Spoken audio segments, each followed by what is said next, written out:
Buenas tardes chicos, ahora nos encontramos en la clase de administración. Un poco quiero aclarar algunas cosas que me preguntaron, sobre todo en el turno tarde por el grupo de WhatsApp, que se confunde un poco en la clasificación de las organizaciones en cuanto a su tamaño, ¿sí? Para que les quede claro, y por esto es muy bueno que pregunten, cualquier duda que tengan, pregunten por el grupo de WhatsApp, porque a mí me sirve para aclarar algunos temas que tal vez no se explicaron bien o que no les quedó en claro a todos, y sobre todo porque una pregunta, como siempre digo, de uno les puede servir la respuesta a los demás. Sobre todo en el tema de la clasificación, y en esta clasificación específica de acuerdo a su tamaño, la diferencia entre una empresa grande y una empresa pyme es muy fina, como yo se lo aclaraba. En esta clasificación deberíamos tener la información de los ingresos que tenga la empresa, deberíamos tener en cuenta cuál es su tamaño, cuál es el nivel de ventas que ha tenido en los últimos 3 años. Hay muchas cosas que en primera instancia nosotros no lo vamos a poder saber. Inclusive aún investigando en sus páginas o si tuviéramos algún conocido, es muy difícil de saber esto. Yo lo que les quiero aclarar es que esta clasificación siempre, o en realidad todas las clasificaciones, si está bien fundamentada, porque seguro se lo van a preguntar el porqué de esta clasificación o de la opción que elijan, es lo que le hace que la respuesta esté bien o mal. Obviamente no me pueden poner el ejemplo de que Nike es una microempresa, ¿sí? Eso ya sería un error grueso, sino que tienen que entender que una empresa si es de gran tamaño, puede llegar a ser pyme o grande, de acuerdo a su nivel de venta. Ahora, si ponen que es una empresa grande y en realidad es una pyme, si lo fundamentan como una empresa grande de ámbito nacional, de ámbito internacional o que tiene muchas sucursales, son las distintas justificaciones que pueden dar, esa justificación le va a hacer que la respuesta sea correcta. O si por el contrario establecen que es una pyme por ser una pequeña o mediana empresa, por decir que ya tiene una estructura formada, pero no llega a ser un nivel de una gran empresa por su volumen de ventas, o la justificación que ustedes encuentren de acuerdo a la definición de pyme, que verifique esa clasificación, aunque sea una gran empresa, esas se las van a tomar bien, ¿sí? Obviamente las empresas internacionales generalmente son grandes empresas, ¿sí? Empresas que están en varios países no van a ser una pyme. Eso también es una justificación. Pero lo que más tienen que tener en cuenta es eso, que la respuesta, el porqué, su fundamentación les va a asegurar el puntaje en ese tipo de ejercicios. Y otro ejemplo o otra clasificación que me preguntaban también es, por ejemplo, Falabella. Es una empresa que obviamente es comercial porque vende productos, pero seguramente puede tener una fábrica, puede tener una marca propia, puede producir sus propias prendas, su propia ropa.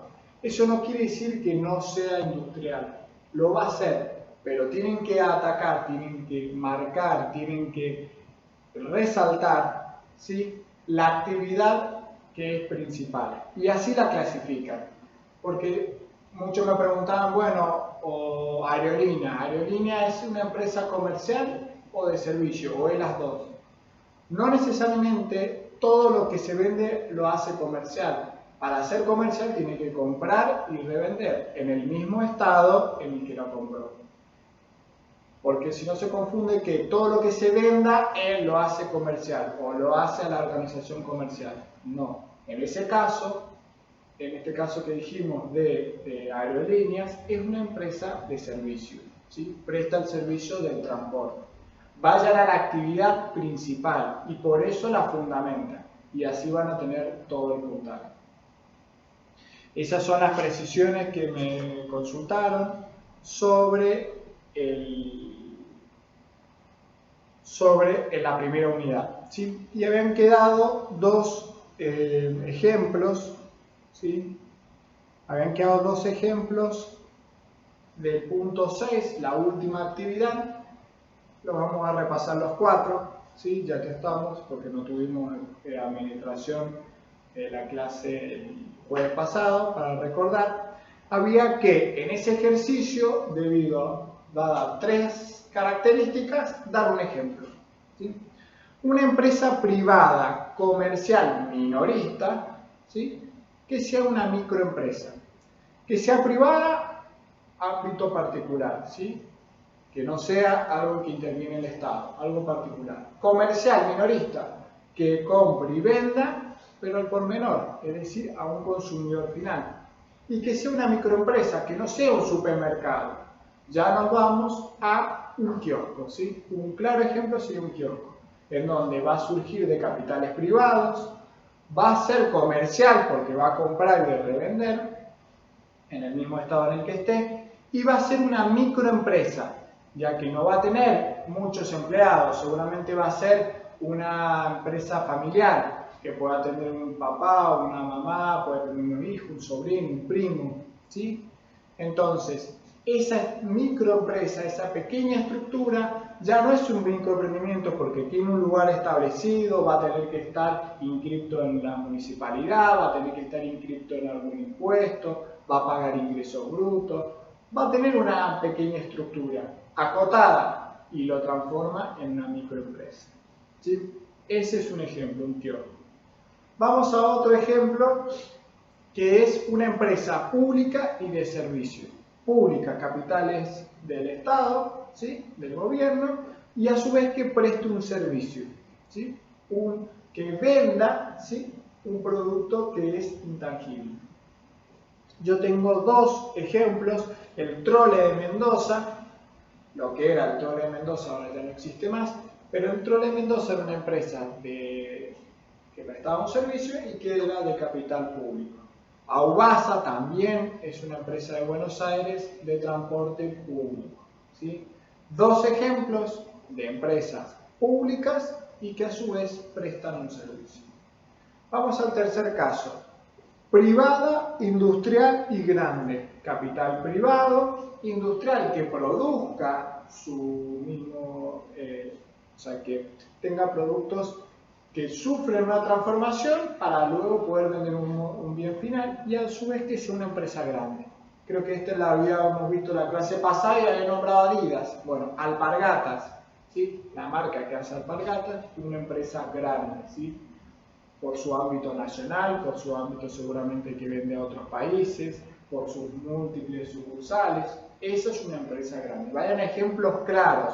No entren en la distinción de que si es grande, si es pyme, ¿sí? Vayan a los ejemplos bien claros.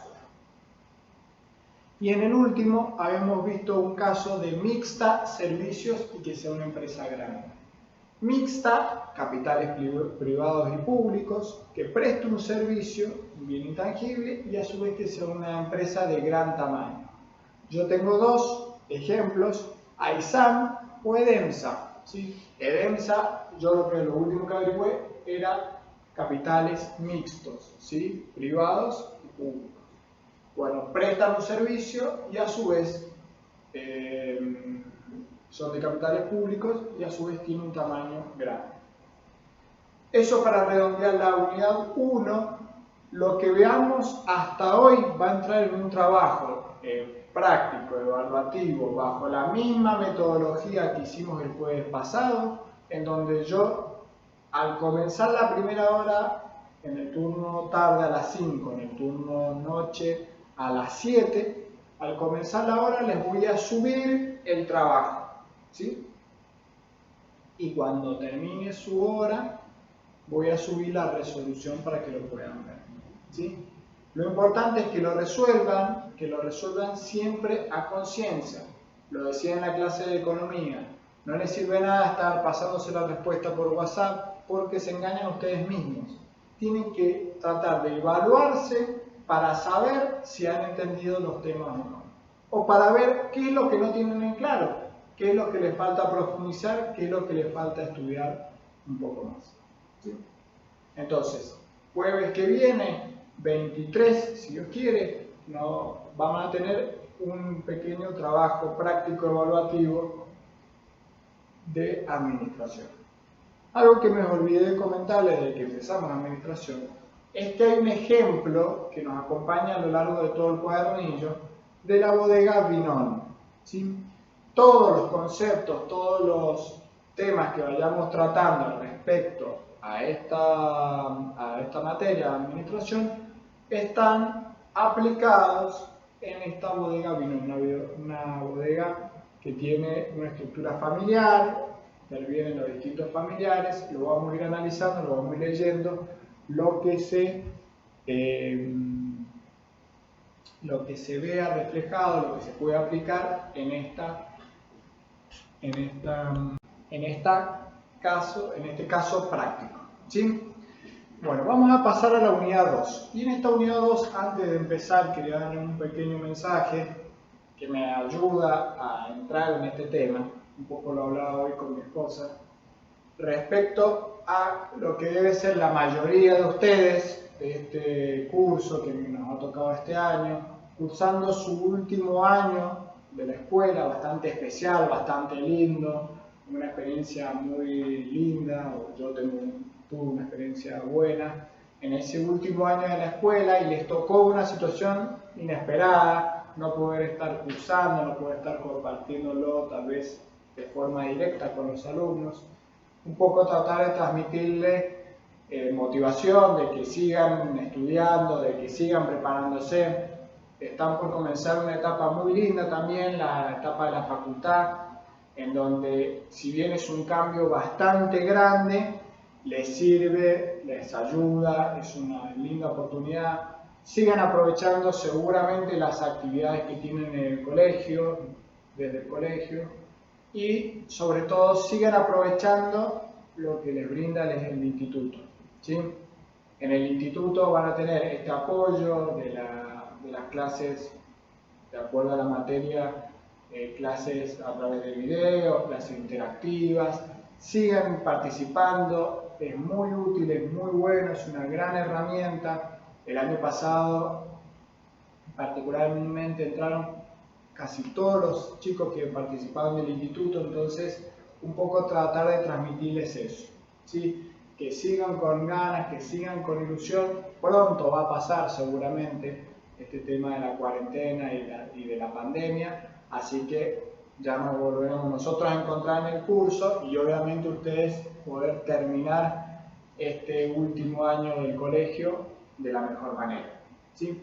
¿Y por qué me ayuda a entrar en este tema? Porque hoy vamos a ver en la unidad 2 de administración el contexto organizacional. ¿Y qué es este contexto? ¿Cómo lo podemos definir? En el tercer párrafo, si ustedes lo ven, dice: el espacio en donde conviven todas las organizaciones se llama el contexto organizacional. Son todas aquellas fuerzas y condiciones que están fuera de la organización, fuera de los límites, pero que la pueden afectar o que tienen el potencial para afectar sus operaciones. ¿Qué quiere decir esto? Que son todas aquellas situaciones, fuerzas, pueden ser leyes, pueden ser costumbres, pueden ser aspectos climáticos, todo lo que rodea a la organización y que la afecta a ella. Y también lo que la organización puede afectar a su contexto. Hoy lo vamos a ver desde el contexto a la organización, pero también tenemos que saber que la organización puede y debe afectar a ese contexto, debe intervenir. ¿Y por qué lo afecta o por qué se estudia el contexto de la organización? Porque una organización no interactúa o no realiza sus operaciones de manera aislada. No es la organización o una empresa que está en el medio del desierto y no interactúa de nada. Toda organización se ve vinculada, se ve muchas veces agredida o muchas veces beneficiada por ese contexto. En el caso de la bodega Vinón, que se los presentaba, es una bodega que obviamente tiene tiene que interactuar con los proveedores, ¿sí? Tiene que interactuar o afectan sus actividades las leyes impositivas que se establezcan, está relacionada con la posibilidad de que el gobierno estimule su actividad, ¿sí? La venta de uva, la venta de vino. Está afectada por su contexto climático, ¿sí? Porque si cae una piedra, cae granizo, está siendo perjudicada. Puede ser afectada por los consumos, la moda que se imponga de consumir en mayor cantidad vino o en menor cantidad si progresa otra bebida.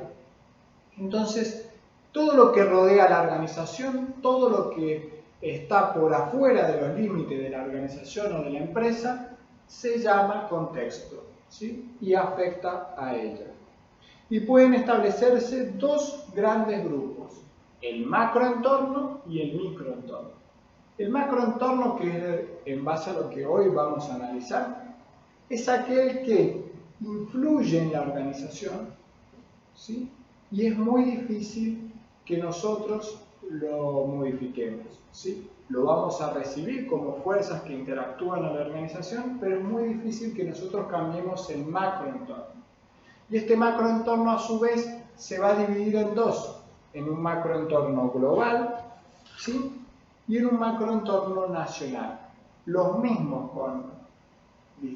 con distintos entornos, ahora lo vamos a leer, ¿sí?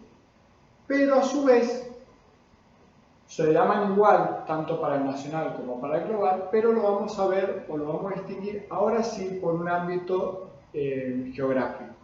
El macroentorno global va a ser todo lo que lo rodea a la organización por afuera del país, y el macroentorno va a ser estas mismas variables pero dentro del país. ¿Cuál va a ser el éxito o cuál va a ser la clave de la organización? Va a ser que nosotros interactuemos con ese contexto, lo sepamos entender y a su vez sepamos actuar dentro de ese contexto, ¿sí? ¿Qué decisiones como organización vamos a tomar para poder actuar en este contexto? Entonces, hablando un poco ya del contexto global, obviamente se sobreentiende que este mundo está sumamente globalizado, es decir, que lo que pasa hoy en China, y lo vemos hoy claramente, en este caso de una enfermedad, de una pandemia que se propagó desde China, hoy por hoy nos afecta, más allá de la expansión que hubo. La globalización también se ve claramente, o tristemente se ve en esto, como una enfermedad en un pueblo originario en China llegó a todo el mundo. Y no es porque hay un chino en todos lados, ¿sí? Sino porque China, al ser un gran lugar, tiene expansión, interactúa con otros países europeos viajaron, gente que viajó a Europa, gente que comercializa en Europa, gente que fue a visitar Europa, por distintos motivos, y el virus se expandió. Clara muestra de que el mundo está sumamente globalizado. Y obviamente, saliendo de este tema de la pandemia, podemos ver cómo económicamente nos puede llegar a afectar. Una empresa de Mendoza, ¿sí? Si se cierra el comercio en Europa, a nosotros nos afecta porque no perdemos un comercio. Otra posibilidad, que en Europa dejen de exportar a Sudamérica el ajo, ¿sí? Obviamente va a crecer la producción de ajo y obviamente va a crecer la demanda de ajo a nivel nacional, a nivel sudamericano. ¿Qué sucede si existe alianzas entre países y Argentina no participa de ellas? Bueno, va a ser un contexto global desfavorable para nuestra organización que está en Argentina. Entonces, este contexto global lo vamos a ver bien genérico, pero habla sobre todo de esta globalización, cómo distintas fuerzas que están distribuidas a lo largo del mundo pueden llegar a afectarnos a nosotros, ¿sí? Y la globalización también se ve en el hecho de que hoy yo puedo comprar un producto que está hecho en Japón, puedo ver o una empresa de servicio que es de Francia me puede prestar un servicio a mí que estoy acá en Argentina, ¿sí? O cómo el precio del petróleo se dispara si existe una guerra en el Medio Oriente, donde están los principales pozos de petróleo, ¿sí? O las grandes napas de petróleo. Entonces, esa globalización es lo que tiene que quedarles, este concepto de globalización tiene que quedarles en el aspecto o en el contexto global. Ahora pasemos a este contexto nacional, que son, como ya dijimos, los mismos entornos, las mismas fuerzas, pero dentro del país, que lindan, ¿sí?, en este contexto ya nacional. Hay un gráfico, la figura número 3 en la página número 30, donde vemos que son círculos, cada uno más grande que el otro. El macroentorno global encierra todo. El macroentorno nacional es un círculo más pequeño, una capa más chica. Una capa aún más chica que está dentro del macroentorno nacional es el microentorno nacional, ¿sí? O microentorno, llamémoslo. Y luego está la organización. Todo está por afuera de la organización, pero de acuerdo a que se va acercando es donde yo puedo influir más, ¿sí? Sobre el macroentorno global, mi organización no va a influir. Sobre el macroentorno nacional es posible que influya, de acuerdo a la importancia que tenga, al tamaño que tenga como organización. Y sobre el microentorno sí son variables más directas sobre las que yo puedo decidir, pero a las que tienen aún más fuerza en mi organización. Yo puedo influir de manera más directa en mi microentorno, pero a su vez las fuerzas del microentorno pueden afectarme de manera más directa. Hoy vamos a ver, como ya les dije, el macroentorno. Ya definimos el macroentorno global, ahora vamos al macroentorno nacional. El primer entorno que hablamos es el entorno económico, ¿sí? ¿Y qué es el entorno económico? ¿Qué vamos a analizar en este entorno económico? Nosotros acá vamos a analizar todas estas fuerzas macro, un poco tocando macroeconomía. Cuando nosotros hablemos de crecimiento, cuando nosotros hablemos de desempleo, cuando nosotros hablemos de inflación, forman parte de nuestras variables económicas. Y cuando no, y hoy es un tema muy común, nuestra empresa se ve afectada por este macroentorno económico. Cuando existe un nivel alto de inflación, afecta de manera casi ya directa a nuestra organización. Tengo que subir mis costos, ¿sí? Cuando existe una política de salario o la gente tiene poco dinero, obviamente afecta a mi organización, ¿sí? Yo, si no le puedo pagar un buen salario a mis empleados, mi producción seguramente va a disminuir o hay más posibilidades de errores, ¿sí? Entonces, todos estos aspectos económicos que están por afuera de la organización y afectan a todo el país, por eso son macroentorno nacional, afectan a mi organización y es una de mis fuerzas de mi macroentorno nacional. Por otro lado tengo mi entorno político y otra de las cualidades o otra de estas fuerzas que están también muy, podemos decir, muy puestas de moda, o hoy por hoy se ven muchas noticias sobre esto. Y el entorno político es cómo voy a distribuir las riquezas dentro del país. ¿A qué se le va a dar más importancia? ¿A qué actividades se le va a brindar mayor importancia, mayor injerencia? ¿Sí? ¿A qué se le va a dar mayores fondos? ¿A cuáles actividades se va a estimular más? Ese es el entorno político. El entorno político también puede ser los grupos de presión, ¿sí? ¿Qué significa un grupo de presión? Los sindicatos, ¿sí? Los gremios. Son todas cuestiones políticas que influyen a mi organización. Si yo, por ejemplo, trabajo o soy un banco o soy un empleado bancario, soy un empleado camionero, gremios que tienen mucha importancia, mucha fuerza, van a seguramente ser un grupo de presión para ajustar nuestro salario, para luchar por nuestros derechos, ¿sí? Obviamente también tiene sus aspectos negativos, ¿sí? Nada es gratis, menos en este país. Pero sobre todo este entorno político a veces se mezcla mucho con el entorno económico. Cuando yo les pida o los evalúe sobre cuál es el entorno que tienen que analizar, o cuál es el entorno que se está analizando de acuerdo a algún título de un diario, o de acuerdo a alguna noticia, o de acuerdo a alguna frase, o un párrafo que yo pueda formular, ustedes van a tener que analizar cuál es el entorno que se ve mayormente reflejado. Bueno, el político y el económico se mezclan mucho. Acá en la Argentina, fundamentalmente, se mezclan mucho. Bueno, el político va sobre las relaciones, sobre las decisiones que se tomen, ¿sí? Eso va a ser el entorno político.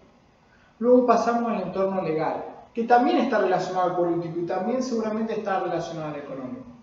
Es difícil diferenciarlos, pero ¿cómo yo les voy a ayudar a que lo entiendan? El entorno legal son las leyes, son los decretos, son las resoluciones, son estos programas, por ejemplo, que ahora se han lanzado para ayudar a las pymes. ¿Sí? Es muy importante el programa de asistencia que ha lanzado el gobierno.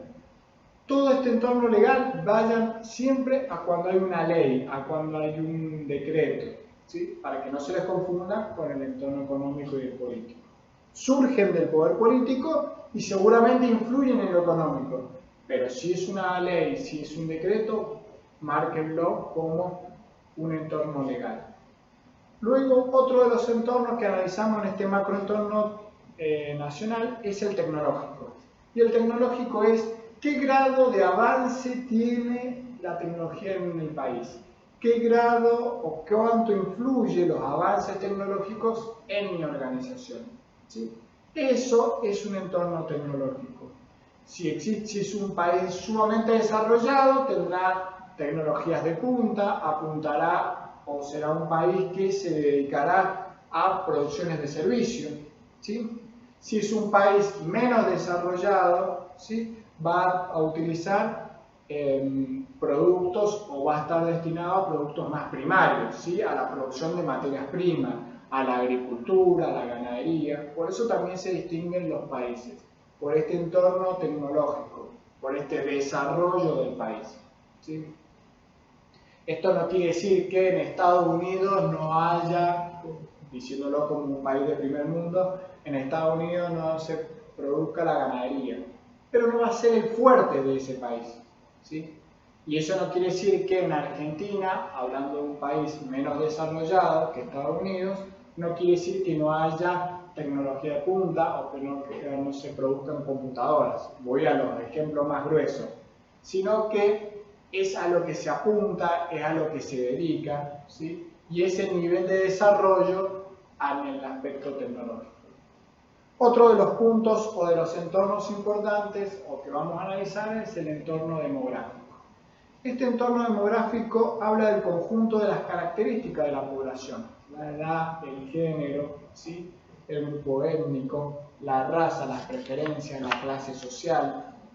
Esto habla un poco de a dónde apunta mi organización o cómo este aspecto demográfico puede afectar a mi organización. Y por ejemplo, acá da el de la bodega Vinón, que es el que nos acompaña a lo largo de todo el cuadernillo, en donde el vino que produce esta bodega o habla de cómo el porcentaje de que los jóvenes tomen vino es menor, ¿sí?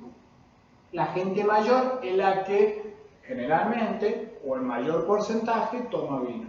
Entonces, ¿cómo yo voy a publicitar mi producto? ¿Lo voy a hacer para un público joven o para un público más grande o más mayor?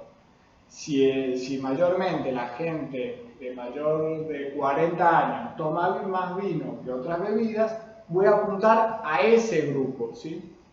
O que las costumbres cambien, que se ponga más de moda el vino, que se ponga más de moda o que existan bares de vino, así como hay bares de cerveza, bares de vino, ¿sí? Eso puede ser un estímulo de mi entorno hacia la producción de mi organización. Siempre lo vemos de los dos lados. Ya habíamos aclarado que el macro generalmente son fuerzas que pueden influir en mi organización. Bueno, ¿cómo yo aprovecho esa moda en un aspecto o en un entorno demográfico, ¿sí? Y también cómo yo puedo aprovecharme o cómo yo puedo actuar en ese entorno demográfico. Pasamos a un nuevo entorno que dice el sociocultural. Y este está relacionado o está más apuntado a analizar las costumbres de cada país, ¿sí? Yo no voy a ir a poner una fábrica de carne vacuna en la India cuando considero que la India no come vacas o la considero un animal sagrado, ¿sí? Son costumbres, son cosas que presiones de la sociedad, de los grupos, ¿sí?, sociales, que hacen que yo cambie o que influyen en mi organización. Si existen muchos grupos de ambientalistas o que existe una gran presión social porque se cuide el medio ambiente en un país, bueno, obviamente voy a cuidarme, específicamente, siempre lo tengo que hacer, o deberían hacerlo, pero si existen grandes grupos de contención o de cuidado del medio ambiente, bueno, la sociedad, la organización va a tener que cuidarse específicamente en eso. O, visto de otra manera, si sale que mi fábrica contamina al medio ambiente por los gases que emiten, bueno, es una fuerza en mi contexto que va a ser negativa hacia mí. Y por el contrario, si yo me destaco y recibo un certificado de ayuda ambiental, bueno, será visto de otra manera mi organización a los ojos de mi contexto, a los ojos de mis futuros o potenciales consumidores. ¿Por qué? Porque ayuda al medio ambiente. Ese es mi entorno sociocultural. Y el entorno climático, que también un poco me metí en lo que hablaba recién de la contaminación, es todas esas fuerzas del clima que afectan a mi organización. ¿Cuáles pueden ser? Y una puede ser, como ya dije, la contaminación, ¿sí? Si bien es sociocultural, también puede ser climático, depende cómo esté interpretado, cómo yo fundamente. Acá vuelvo a explicar lo mismo que vimos en la unidad 1. Puede ser un entorno climático por esto, puede ser un entorno sociocultural por lo otro, ¿sí? Tienen que analizar bien el texto que yo les vaya a dar, y la definición, el título de la noticia, y de ahí tienen que definir un entorno, o sea, asignarlo a un entorno y a su vez explicar por qué. Otro ejemplo, yo no me voy a poner una empresa de camperas de polar en el Caribe, ¿sí? ¿Por qué no se van a usar? Entonces, ese entorno climático puede o debe afectarme a mí, ¿sí? O limitarme. Si soy una fábrica de ropa, venderé mallas, venderé ropa de verano. ¿Por qué? Porque ese es el clima habitual en el Caribe. No voy a poner una fábrica de camperas, como decía, de tapados, ¿sí? Entonces, este entorno climático, nuevamente, desde el macroentorno, porque no es un entorno que me afecta directamente a mí, le afecta a todas las empresas que estén en el Caribe, a todos los negocios, fábricas que estén en el Caribe. Entonces, un entorno dentro de mi país, ¿sí?, porque es nacional, pero es climático, afecta a todas las empresas de ese país, ¿sí? Hasta acá lo que es el macroentorno global y macroentorno nacional. Hasta acá, unidad 1 y la mitad de la unidad 2 para estudiar la clase que viene, pequeño trabajo práctico evaluativo de administración, ¿sí? Hasta acá llegamos. Muy buena semana, buen fin de semana, descansen y nos vemos en la clase que viene.